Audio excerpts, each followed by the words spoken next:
Welcome back to मैथिक्स। आज हम आ गए हैं नए लेक्चर के साथ जिसमें हम प्रॉब्लम सॉल्व कर रहे होंगे। प्रॉब्लम सॉल्विंग सेशन एक होने वाला है ये, और इसके पहले हमने एग्जांपल्स देखे थे और अब हम बात करेंगे अबाउट द एक्सरसाइज 1A करेंगे हमने पिछले उसमें एग्जांपल्स देख लिए थे। हमने जो टॉपिक्स कवर किए 4 लेक्चर्स में, 3 लेक्चर्स में हमने टॉपिक्स कवर किए, चौथे लेक्चर में हमने एग्जांपल्स देखे थे। अब हम एक्सरसाइज की तरफ बढ़ेंगे और एक्सरसाइज करेंगे कैसे हम क्वेश्चंस को करते हैं। हम कुछ एक्सरसाइज के क्वेश्चंस कर रहे होंगे और कुछ आप अपने आप से प्रैक्टिस कर रहे होंगे, ओके।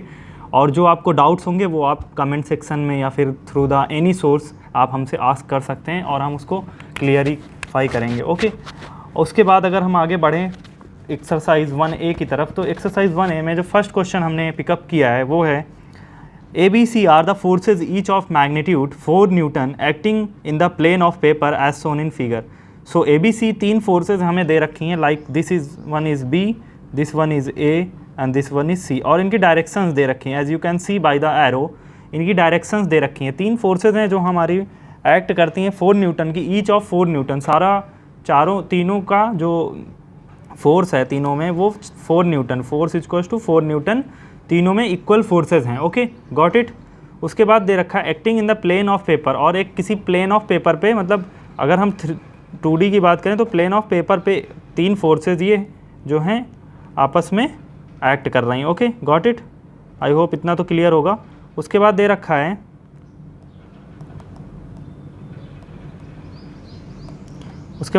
है the point O lies in the same plane, और जो O भी है वो सेम प्लेन पे लाई कर रहा है। ये O है हमारा, ये भी सेम प्लेन पे लाई कर रहा है। तो हमें बताना फर्स्ट पार्ट में which force has the least movement about O, किस फोर्स में कम से कम मूवमेंट होगा। इसी तरह हम ग्रेटेस्ट मूवमेंट बता सकते हैं किस फोर्स में होगा अबाउट O के। और उसके बाद हमें बताना name the forces producing, first one is clockwise movement and second one is anti clockwise movement. हमें बताना है कौन सी फोर्स क्लॉकवाइज मूवमेंट प्रोड्यूस कर रही हैं और कौन सी force anti clockwise movement produce कर रही हैं। What is the resultant torque about the point O, okay. और हमें रिजल्टेंट टॉर्क भी बताना है पॉइंट O के उसमें रिस्पेक्ट में, okay, got it. I hope इतना क्लियर होगा। और उसके बाद अगर हम बात करें रिजल्टेंट टॉर्क की, तो हम तीनों का टॉर्क निकाल के सम अलजेब्रिक सम कर देंगे तो हमें पास रिजल्टेंट टॉर्क आ जाएगा, ठीक है, गॉट इट। हमें रिजल्टेंट टॉर्क कैसे निकालते हैं, तीनों फोर्सेस का सम कर देंगे, sum of all, algebraic sum of all the forces, okay. So first part की अगर हम बात करें, फर्स्ट पार्ट में हमें दे रखा है कि हमें निकालना है which has least movement. So as we know that, हमें पता है एज वी नो डैट जो टॉर्क होता है या मूवमेंट ऑफ फोर्स इसको टू टॉर्क, उसी को हम टॉर्क बोलते हैं, वो होता है फोर्स इनटू परपेंडिकुलर डिस्टेंस। ये हमने लेक्चर्स में पढ़ा। सो अगर हम बात करें torque equals to force into perpendicular distance, अब हमें पता है कि यहाँ पर फोर्स सारा 4 न्यूटन है, सबका फोर्स जो है सारी तीनों फोर्सेस का, तीनों मतलब जो हमारी फोर्सेस हैं वो उनका मैग्नीट्यूड 4 न्यूटन है, ठीक है। अब हमें पता है ये वैरी करेगा, ये सब में वैरी कर रहा है, एक में 0.6 है, एक में 0.8 है, एक में 0.9 है। तो जो सबसे कम होगा वो सबसे कम फोर्स होगी, मतलब सबसे कम टॉर्क आएगा, ठीक है, मल्टीप्लाई सेम कांस्टेंट डिजिट से हो रहा है। सो जो सबसे कम होगा वो लीस्ट टॉर्क प्रोड्यूस करेगा, जो सबसे ज़्यादा होगा डिस्टेंस वो हाईएस्ट ग्रेटेस्ट टॉर्क प्रोड्यूस करेगा। तो we know that, so vector V और force V for C will have least movement about origin O, okay, about O, okay, about जो हमारा C होगा, वेक्टर C या फोर्स C जो होगा, मतलब ये वाली फोर्स जो होगी ये सबसे कम टॉर्क प्रोड्यूस कर रही होगी। इसी तरह सिमिलरली अगर हम बात करें सबसे ज़्यादा जो डिस्टेंस होगी, जैसे A की डिस्टेंस सबसे ज़्यादा है तो A जो होगा वो ग्रेटेस्ट मूवमेंट प्रोड्यूस करेगा। सिमिलरली वेक्टर A और फोर्स A, आप कुछ भी बोल सकते हैं, vector A will have greatest movement about O, और जो वेक्टर A होगा उसका ग्रेटेस्ट मूवमेंट होगा अबाउट O, ओके। उसके बाद हम सेकेंड पार्ट की तरफ बढ़ते हैं, name the forces producing clockwise and anti clockwise movement. अब हमें बताना है कि ऐसी कौन कौन सी फोर्सेज हैं जो clockwise movement and anti clockwise movement produce करें। तो सेकेंड पार्ट की अगर हम बात करें और हम अगर इसमें देखें तो due to the force C C force की तरह उससे देखें तो हमारा जो वेक्टर है ये कुछ इस तरह है और ये इस तरह है। तो हम अगर इसको इस तरह करें, मतलब अगर हम राइट हैंड थंब रूल से भी करते हैं तो कुछ ये इधर को प्रोड्यूस करेगा टॉर्क, मतलब ये हमारा एंटी क्लॉकवाइज हो गया, ये इधर को प्रोड्यूस करेगा टॉर्क, ठीक है, ये इधर को प्रोड्यूस करेगा और ये जो है वो इस तरह प्रोड्यूस करेगा। So we can see that अगर क्लॉकवाइज की बात करते हैं तो क्लॉकवाइज हमारे एक ये वाला हो गया, ये वाला देखोगे मतलब बी वाला क्लॉकवाइज हो गया और ए वाला क्लॉकवाइज हो गया। सो अगर हम बात करें ए में clockwise movement are produced by vector A and B जो है वो क्लॉकवाइज मूवमेंट प्रोड्यूस कर रहे हैं because the turning effect of the body, जो इनका टर्निंग इफेक्ट है फोर्सेस का वो क्लॉकवाइज है। So the movement of force called clockwise movement is negative, और हम इसे नेगेटिव लेते हैं, क्लॉकवाइज को हम नेगेटिव लेते हैं, ये हमें पता होना चाहिए। अगर हम इसको अलजेब्रिक सम करेंगे तो नेगेटिव लेंगे, ठीक है, हम इसको अलजेब्रिक सम करेंगे तो नेगेटिव फोर्स को हम लेंगे, ठीक है, इसका जो अलजेब्रिक सम में ये हम नेगेटिव लेंगे, ये हमें याद रखना है, यही यहाँ पर नेगेटिव काम यूज़ आएगा। ओके, उसके बाद अगर हम बात करें बी, मतलब इसी का सेकंड पार्ट जो है कि एंटी क्लॉकवाइज कौन प्रोड्यूस कर रहे हैं। सो वी नो डैट अगर हम एंटी क्लॉकवाइज की बात करें, anti clockwise movement are produced by C, vector C. तो सी वेक्टर जो होगा वो एंटी क्लॉकवाइज मूवमेंट प्रोड्यूस करेगा। उसके बाद थर्ड पार्ट की बात आती है। थर्ड पार्ट की अगर हम बात करें तो थर्ड पार्ट में हमें निकालना है what is the resultant torque. तो रिजल्टेंट टॉर्क मतलब the algebraic sum of all the vectors A B and C. So resultant torque जो हो जाएगा आर रिजल्टेंट जो हो जाएगा वो torque produced by A plus torque produced by B plus torque produced by C. Okay, movement of force around A, about B and around C. Okay, so जो हमारा और अबाउट ओ पॉइंट के about हम निकालेंगे इनको। So first वाले का जो हो जाएगा वो फोर्स है 4, परपेंडिकुलर डिस्टेंस उसकी है 0.9 ए के अराउंड, ठीक है। इसी तरह बी के अराउंड 4 इंटू 0.8 है, सी के अराउंड 4 इंटू 0.6 है, ठीक है, और ये हमारे न्यूटन मीटर में सारे हैं, ठीक है। अगर हम इसकी वैल्यू कैलकुलेट करेंगे तो ये आ जाएगा पहला वाला 0.36, और ये देखो हमने बताया था ये जो क्लॉकवाइज थे, ये जब क्लॉकवाइज थे तो नेगेटिव साइन लेंगे यहाँ पर, ठीक है, ये भी हमारा क्लॉकवाइज था, नेगेटिव साइन लेंगे तो ये हमारा आएगा 0.32, और ये हमारा एंटी क्लॉकवाइज था इसलिए हम इसको पॉजिटिव साइन लेंगे 2.4। अगर हम इसकी बात करेंगे तो ये आ जाएगा 0.68 plus 2.4 which is equals to आएगा -4.4 न्यूटन मीटर। मतलब हेंस इफ़ वी बात करें हेंस द नेगेटिव साइन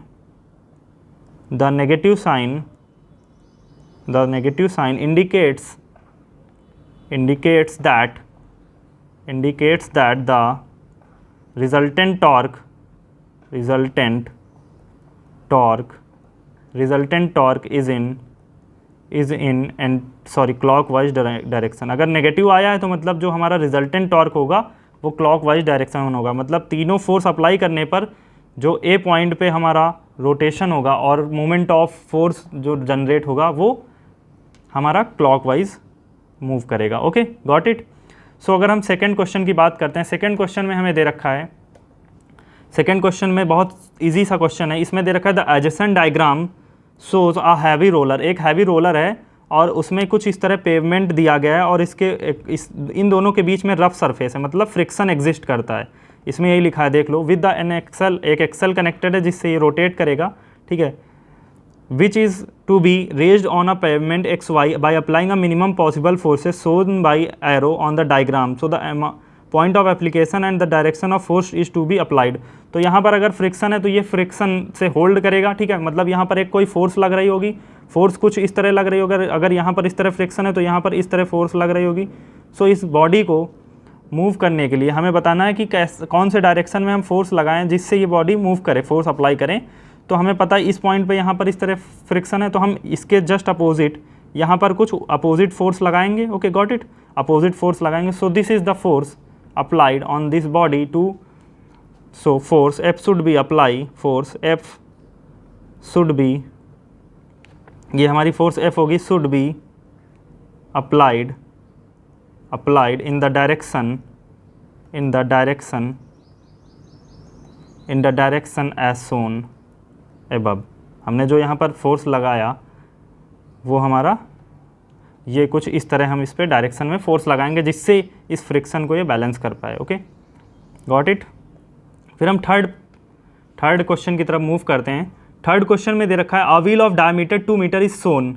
कुछ क्वेश्चंस हम ओवरव्यू करेंगे क्योंकि बहुत ईजी, हमने पिछले क्लासेस में भी उनको सॉल्व कर रखा है, तो ओवरव्यू करके हम आगे बढ़ जाएंगे उसको। ठीक है, a wheel of diameter 2 metre is shown in the figure below with an axle at O. यहाँ पर कोई एक्सेल कनेक्टेड है जिससे ये रोटेट करेगा। ठीक है, a force F equals to 2 newton, एक 2 न्यूटन की फोर्स B पे लगाई जा रही है, is applied at B in the direction shown in the figure. Calculate the movement of force about centre के अबाउट निकालना है मूवमेंट, और हमें पॉइंट A के अबाउट निकालना है। तो अब हमें पता है मूवमेंट निकालने के लिए हमें दो चीज़ों की रिक्वायरमेंट होती है। First one is force, second one is perpendicular distance. अगर हम अबाउट O की बात करें या अबाउट सेंटर की बात करें मूवमेंट निकालने के लिए, तो फोर्स यहाँ से अप्लाई किया जा रहा है। यहाँ की परपेंडिकुलर डिस्टेंस कितनी होगी? अगर डायमीटर 2 मीटर है, डायमीटर पूरी जो है वो 2 मीटर है, तो रेडियस ये वाली हमारी रेडियस हो जाएगी 1 मीटर हो जाएगा। ठीक है, सो हमारा इसके लिए जो डिस्टेंस आएगी फर्स्ट पार्ट के लिए, फोर्स हमें पता है 2 न्यूटन है और डिस्टेंस डी परपेंडिकुलर वो हमारी हो जाएगी 1 मीटर। सो टॉर्क हम निकाल लेंगे about O. Torque about O कितना आ जाएगा? 2 × 1 newton metre. Okay, which is equals to 2 newton metre. And अगर हम इसकी डायरेक्शन की बात करें तो यहाँ पर हम डायरेक्शन की बात करें तो ये हमारा क्लॉकवाइज आ जाएगा। क्लॉकवाइज इस तरह कुछ इसको मूव कराएगा, क्लॉकवाइज आ जाएगा। ठीक है, क्लॉकवाइज डायरेक्शन आ जाएगा। इसी तरह हम सेकंड पार्ट की अगर बात करें, सेकंड पार्ट में हमें दे रखा है मूवमेंट अबाउट ए की बात करें, ए की बात करेंगे तो डायमीटर पूरा लेंगे, मतलब 2 मीटर हो जाएगा। फोर्स हमारी 2 न्यूटन है और डिस्टेंस परपेंडिकुलर जो हमारी 2 मीटर है। सो हमें फोर्स टॉर्क निकाल लेंगे about A is equals to 2 × 2 newton metre. Okay, newton metre, and this is also clockwise direction, और ये भी हमारी क्लॉकवाइज डायरेक्शन में होगी। Got it. I hope answer clear होगा और ये दोनों आंसर हो जाएंगे हमारे ए और बी पार्ट के। ठीक है, गॉट इट। फिर हम फोर्थ क्वेश्चन की तरफ बढ़ते हैं। फोर्थ क्वेश्चन में हमें जो दे रखा है, 2 forces each of magnitude 10 Newton E act vertically upward and downward. एक दो 10 न्यूटन के फोर्स हैं, एक ऊपर लग रही एक नीचे लग रही। ठीक है, गॉट इट। ये क्लियर है फिगर से ही। Respectively at the end of A and B of a uniform rod of length. Uniform rod की बात करें, यूनिफॉर्म मास डिस्ट्रीब्यूशन होता है। ठीक है, किसी भी बॉडी के लिए यूनिफॉर्मली बात करते हैं तो वहाँ पर मास डिस्ट्रीब्यूशन जो होता है वो यूनिफॉर्म होता है। मतलब अगर एक कोई रॉड है इस तरह की, हमने पिछले लेक्चर में भी बताया था, अगर यहाँ पर 1 ग्राम मास है तो यहाँ पर हर जगह इसमें 1 ग्राम मास होगा। मतलब पूरी तरह से ये रॉड यूनिफॉर्मली डिस्ट्रीब्यूटेड है। ऐसा नहीं कि कहीं पर मास 1 ग्राम है, कहीं पर 4 ग्राम है। ठीक है, इसका मतलब होता है uniform rod of length 4 metre. 4 metre की एक रॉड है ये, जैसे हमने दे रखी है यहाँ पर 4 मीटर की ये रॉड है, which is pivoted at its point mid point O. और ये बीच में यहाँ पर पाइवोट कर रखी है मिड पॉइंट ओ पर, यहाँ पर इसको हमने फिक्स कर दिया है। Determine the magnitude of resultant movement of force about point the pivot O. और हमें यहाँ पर रिजल्टेंट मैग्नीट्यूड बताना है मूवमेंट ऑफ फोर्स का अबाउट पाइवोट पॉइंट ओ के। ओके, सो अगर हम बात करें ये हम करते हैं क्योंकि ये थोड़ा ट्रिकी सा क्वेश्चन है। ठीक है, अगर हम यहाँ पर बात करें इस फिगर की, ठीक है, इस फिगर की अगर हम बात करते हैं,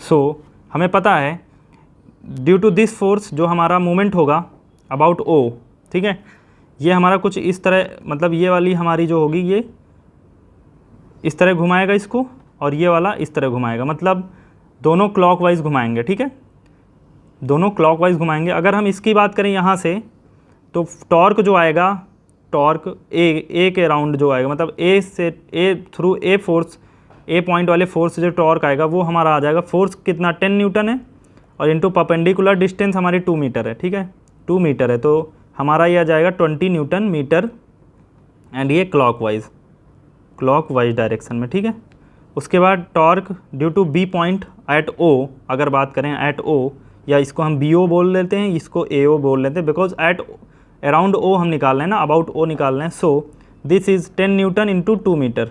ठीक है, 10 newton into 2 metre which is also equal to 20 newton metre. अगर हम रिजल्टेंट फोर्स की बात करें, मैग्नीट्यूड ऑफ रिजल्टेंट फोर्स, तो हमें पता resultant are torque resultant A O plus torque B O which is equal to 20 plus 20 या minus minus आएगा बिकॉज दोनों क्लॉकवाइज हैं, और न्यूटन मीटर। तो ये हमारा आ जाएगा -20 कितना होता है, माइनस का साइन लगेगा 40 न्यूटन मीटर, मतलब क्लॉकवाइज डायरेक्शन में होगा बट मैग्नीट्यूड जो होगा वो 40 न्यूटन मीटर का होगा। Got it? So this is the answer, 40 newton metre minus 40 newton metre is the answer. उसके बाद फिफ्थ क्वेश्चन की तरफ अगर हम बढ़ें तो फिफ्थ क्वेश्चन में हमें दे रखा है, a uniform rule is pivoted at its and mid point. Okay, एक हमारे पास यूनिफॉर्म रॉड है।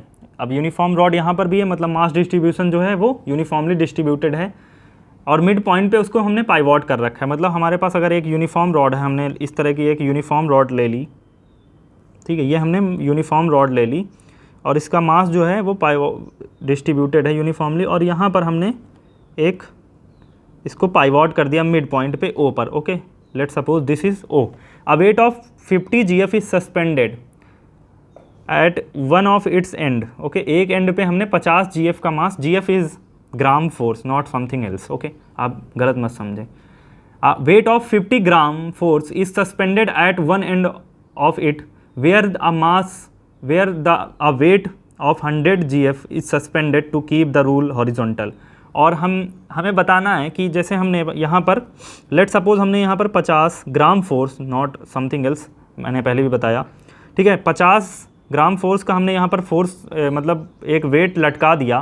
तो अब हमें बताना है हम कहाँ पर 100 ग्राम फोर्स का फोर्स लटकाएं दूसरे साइड, जिससे ये जो है मतलब बैलेंस हो जाए और ये मूव ना करे रॉड। जैसे हमने तराजू देखा होगा तो एक तरफ ज़्यादा लटकाते हैं तो ये इस तरह मूव करता है। इसी तरह हमें बताना है, जैसे हमने 50 को यहाँ पर लटकाया तो हम इसमें कहाँ पर इसको, इस रूल में कहाँ पर हम 100 ग्राम लटकाएं जिसकी वजह से ये मूव ना करे। तो हमें पता है कुछ हम इधर ही दूसरे साइड लटकाएंगे, लेकिन हमें उसकी डिस्टेंस कम करनी होगी to balance the torque, because जब हम फोर्स बढ़ाएंगे तो हमें डिस्टेंस कम करनी पड़ेगी टू बैलेंस द टॉर्क। और हमें ये भी पता है according to principle of movement, किसी चीज़ को इक्विलिब्रियम में लाने के लिए we need to calculate the anti clockwise movement equals to clockwise movement. तो हम यहाँ पर वही करने जा रहे हैं कि हम उसको अकॉर्डिंग टू अगर हम बात करें, हमें ज़्यादा लिखने की ज़रूरत नहीं है, आप उसमें लिख सकते हैं क्या गिवन है। आप एग्जाम में अच्छे मार्क्स गेन करने के लिए इस तरह लिख सकते हैं क्या गिवन है, क्या लेट कर रहे हैं, कि जैसे let the 50 gram produced anti clockwise movement. अब जैसे ये हमें पता, हमने यहाँ पर इसको अगर लटकाया तो ये कुछ इस तरह मूव करेगा, एंटी क्लॉकवाइज मूवमेंट प्रोड्यूस करेगा, ठीक है। तो आप लिख सकते हैं let the 50 gram weight produce anti clockwise movement about the middle point. So let the 100 gram movement, हमें मतलब दिखाना होगा कि 100 ग्राम है जो वो क्लॉकवाइज मूवमेंट प्रोड्यूस करे, so that these two bodies are in equilibrium और make the rule horizontal. Okay, उसके बाद हम बात करेंगे, हम अगर बात करें तो according to principle of movement, ये सब आप लिख के एक अट्रैक्टिव मार्क्स गेन करने के लिए बना सकते हैं क्वेश्चन को, ठीक है। According to principle of movement अगर हम बात करें तो anti clockwise movement equals to हो जाएगा हमारा clockwise movements. Okay, equals to clockwise movement. Okay, हमें पता है anti clockwise movement equals to clockwise movement होते हैं। तो एंटी क्लॉकवाइज जो मूवमेंट है हमारा 50 GF इंटू परपेंडिकुलर डिस्टेंस हमारी 50 है, बिकॉज ये अगर पूरी 100 थी, पूरी 100 सेंटीमीटर की थी, तो हम इसको 100 की ले लेंगे, 50 सेंटीमीटर हाफ हो जाएगी, 50 सेंटीमीटर की हाफ हो जाएगी, इक्वल्स टू हो जाएगा हमारा 100 GF into distance D। Okay, so D, अगर D की बात करें तो D आ जाएगा 50 into 50/100 which is equals to 25 centimetre. मतलब अगर हम 25 सेंटीमीटर पे 100 GF का मास हैंग करते हैं तो ये हमारा जो रूल है वो हॉरिजॉन्टल रहेगा। ओके, सो अवेट, अगर हम बात करें await, hence await of 100 GF be suspended. अगर फाइनल आंसर, हम फाइनल आंसर भी इसी तरह लिखते हैं जिससे आपको मतलब एक अट्रैक्टिव सा आंसर आप बना सकते हैं। Suspended at a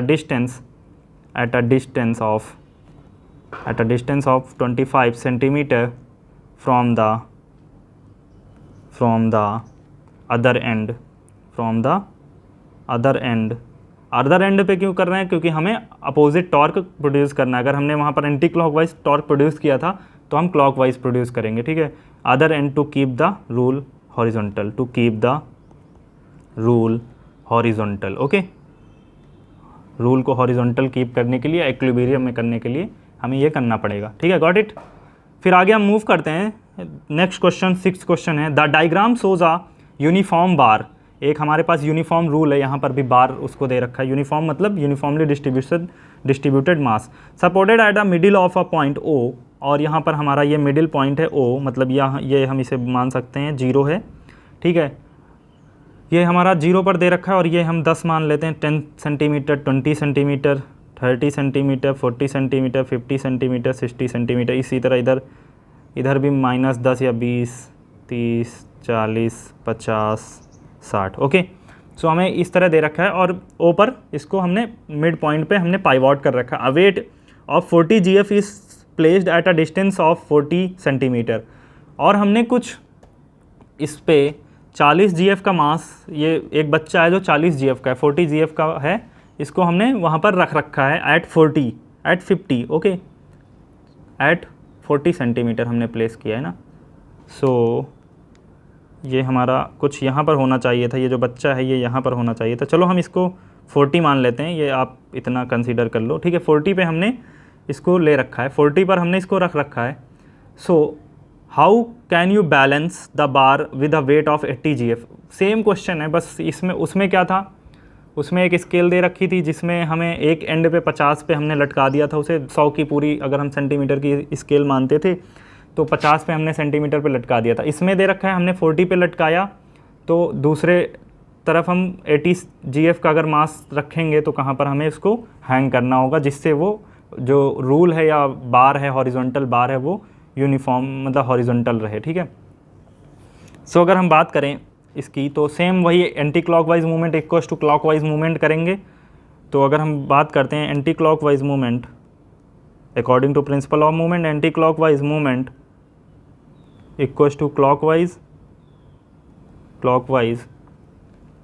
equals to clockwise movement. Okay, तो हमारा ये हो जाएगा एंटी क्लॉकवाइज मूवमेंट। अगर हम बात करें ये कुछ हमारा एंटी क्लॉकवाइज मूवमेंट प्रोड्यूस करेगा। ठीक है, और अगर हम इसको लेट सपोज यहाँ पर कहीं पर भी हैंग करेंगे दूसरे साइड तो ये क्लॉकवाइज मूवमेंट प्रोड्यूस करेगा। ठीक है, सो अकॉर्डिंग टू प्रिंसिपल तो 40 GF into perpendicular distance 40 centimetre equals to हमारा दूसरी साइड 80 GF हमने लिया है और डिस्टेंस को हम d मान लेंगे। तो d की वैल्यू जो हमारी आ जाएगी, d की वैल्यू कितनी आएगी, 40 इंटू 40/80, ये 0 कटा और इसको 1 टाइम्स 2 टाइम्स 0 मतलब 20 centimetre. So we can place it as 20 centimetre to the right of point O।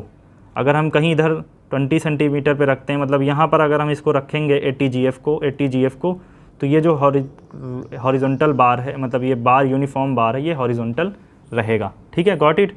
फिर हम नेक्स्ट क्वेश्चन की तरफ बढ़ते हैं। नेक्स्ट क्वेश्चन दे रखा है, when a boy weighing 20 kgf sits at one end of 4 metre long seesaw आपने देखा होगा बचपन में, एक झूला होता है। ठीक है, तो एक बॉय है वो 20 किलो का है और वो बैठता है 4 मीटर पे। It get depressed at this end how it can be brought to the horizontal position by a man weighing 40 kg।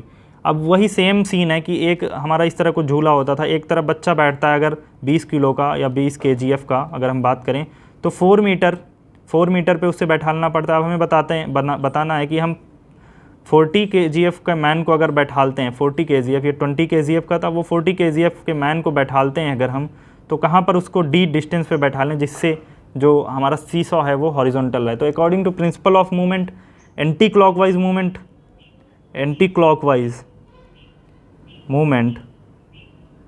Equals to clockwise movement. Okay, clockwise movement. मेरी राइटिंग थोड़ा गंदी हो रही है कि जल्दी मैं लिख रहा हूँ। ठीक है, सो उसे आप मैटर मत करें ज़्यादा।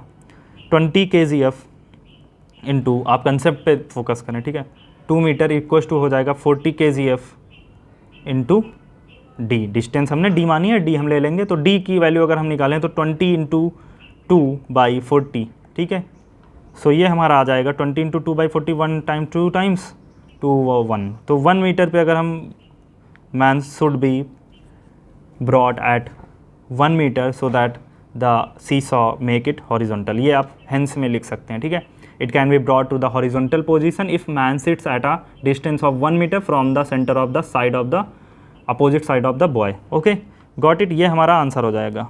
ओ सॉरी, ये हमारा आंसर होगा. This is answer. ठीक है, आप हेंस वेंस करके ये अच्छा अट्रैक्टिव आंसर बना सकते हो.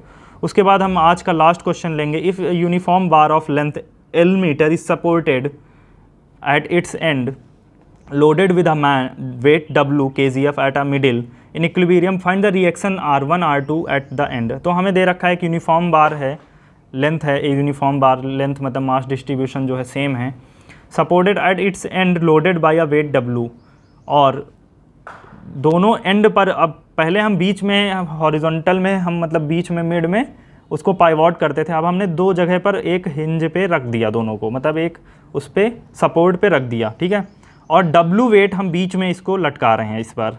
ठीक है, तो हमें बताना है कि ये जो रिएक्शंस होंगी ये R1 एंड R2 कितनी होंगी to balance these two things. Okay, तो हमें इन दोनों के बारे में बताना है. So according to principle of movement, अगर हम बात करें according to principle of movement, POM हम इसे बोल देते हैं, POM. ठीक है, according to principle of movement हमें पता है क्लॉकवाइज मूवमेंट जो होते हैं हमारे equals to anti clockwise movement होते हैं. ठीक है, क्लॉकवाइज मूवमेंट जो होते हैं वो एंटी क्लॉकवाइज मूवमेंट के बराबर हमें करने होते हैं. ठीक है, सो अगर हम अबाउट O की बात करें तो ये हमारा कुछ इस तरह करेगा. ठीक है, और ये हमारा इस तरह प्रोड्यूस करेगा टॉर्क. ठीक है, so R1 plus R2 equals to W हमें करना है. R1 plus R2 equals to W करना है हमें.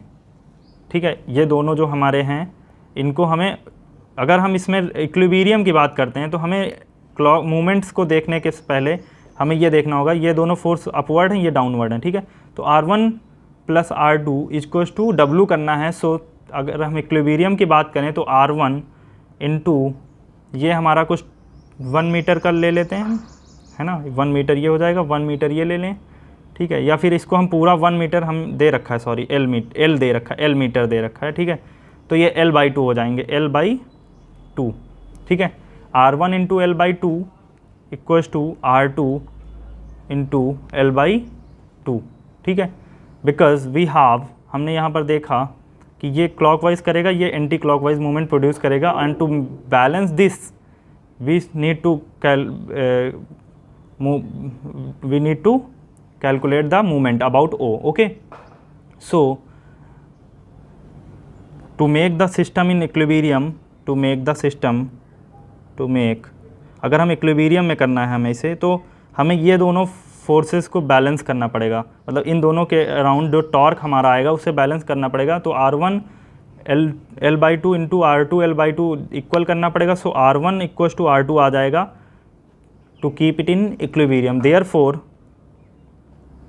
Therefore 2R1 equals to W, 2R1 equals to W करना पड़ेगा.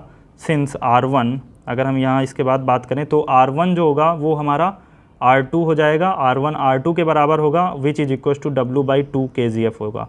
ओके, सो ये हमारा आंसर हो जाएगा, ये हमारा आंसर हो जाएगा. सो आज के लिए इतना ही रखते हैं, और 8 क्वेश्चन हमने देखे. उसके बाद हम कुछ नए टॉपिक्स के बारे में बात करेंगे, जैसे सेंटर ऑफ ग्रेविटी है इसके बाद. ठीक है, सेंटर ऑफ ग्रेविटी के लेक्चर्स होंगे, उसके बाद उसके क्वेश्चंस होंगे, फिर नया टॉपिक आएगा uniform circular motion and all. उसके बाद ये चैप्टर ख़त्म होगा, हम जल्दी से जल्दी इस चैप्टर को फिनिश करेंगे.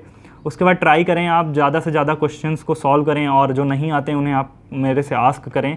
और आप अगर मतलब मेरे से बोलेंगे तो मैं एक टेस्ट बना के अटैच करूँगा, जिससे आप अटेम्प्ट करिए.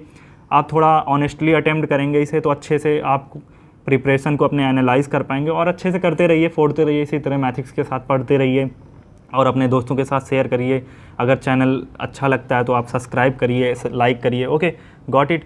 सो तब तक के लिए बाय बाय, टेक केयर.